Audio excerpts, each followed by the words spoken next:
جب سے یہ استنبول کانفرنس ہوئے تھے 27 اکتوبر کو جب وہ بریک ڈاؤن ہوا تھا، یہ رپورٹس آئی کہ وہ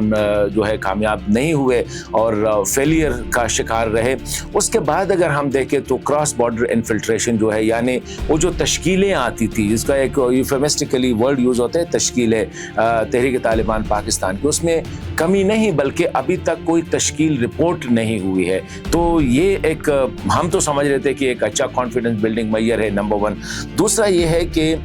میجر اٹیکس جو ہے جو سیکیورٹی فورسز پہ ہوتے تھے، اس کے بعد ہمیں نظر نہیں آیا ہے کہ سیکیورٹی فورسز پہ کوئی بڑا اٹیک ہوا ہو۔